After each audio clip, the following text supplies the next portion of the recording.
ಅದ್ಯಾಕ ನನಗೆ ಇನ್ನೂ ಏನ್ ಹಿಂಗ್ ಡಚಕಾಯ್ತದಲ್ಲ ನನ್ನ ಲೈಫಲ್ಲಿ ಅಂತಾನೆ ಗೊತ್ತಾಯ್ತಲ್ಲ. ಏನಾಯ್ತದೆ ಅಂತ ಡಚಕಾಯ್ತದೆ ಅಂತ ಅದು ನಮ್ಗೆ ಇವ್ರಿಗೆ ಗೊತ್ತಿರ್ತದೆ ಹುಡುಗರಿಗೆ. ಆಚೆ ಬಂದ್ಮೇಲೆ ತಲೆನೇ ಕೆಟ್ಟಬಿಡೈತೆ. ಇಷ್ಟೊಂದು ಪ್ರೀತಿ ಇಷ್ಟೊಂದು ಪ್ರೋತಿ ಇದೆ ನಿಜನ ಕನ್ಸ ಇನ್ನೂ ಅದರಲ್ಲೇ ಅವನಿಗೆ ಸತ್ಯವಾಗಲು ಸೈಕಾಗ್ಬಿಟ್ಟೈತೆ ನನಗೆ ಸತ್ಯವಾಗಲುವೆ.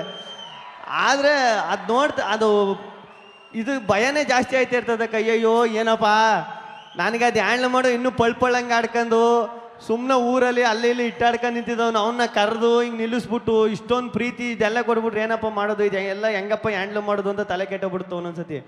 ಅದಕ್ಕಿಂತ ಹೆಚ್ಚಿಗೆ ಅಪ್ಪ ಇಷ್ಟೊಂದು ಪ್ರೀತಿ ಪ್ರೋತ್ಸಾಹ ಸಿಕ್ಕೈತಲ್ಲ, ಈ ಜನ್ಮಕ್ಕೆ ಇಷ್ಟು ಬಿಟ್ರಿ ಇನ್ನೇನು ಬೇಡಪ್ಪ, ಈ ಜನ್ಮಕ್ಕೆ ಇಷ್ಟು ಸಾಕು ಅನ್ನಿಸ್ತದೆ, ಇದನ್ನು ಕೊನೆವರೆಗೂ ಉಳಿಸ್ಕೊತೀನಿ, ಅದೊಂದು ನಂಬಿಕೆ ಅಂತೂ ಯಾವಾಗಲೂ ಐತೆ. ಆ್ಯಂಡ್ ನೀನೇ ಹೇಳಿದ ಮಾತು, ಮನಿ ಗಳಿಸ್ಬೋದು, ಅಭಿಮಾನಿ ಗಳಿಸೋದಿದೆಯಲ್ಲ ಅದು ಬಹಳ ಇಂಪಾರ್ಟೆಂಟು. ಅದ್ಯಾಕ ಮನಿ ಇವತ್ತು ಬರ್ತದೆ ನಾಳೆ ಹೋಯ್ತದ್ರ, ಅದು ಅಭಿಮಾನಿ ಒಂದ್ಸಲಿ ಬಂದರೆ ಕೊನೆವರೆಗೂ ಹೋಗಲ್ಲ, ಕೊನೆವರೆಗೂ ಜೊತೆಲೇ ಇರ್ತಾರೆ. ಅದೊಂದು ಯಾವಾಗಲೂ ಖುಷಿ ಕೊಡುವಂಥ ವಿಷಯ.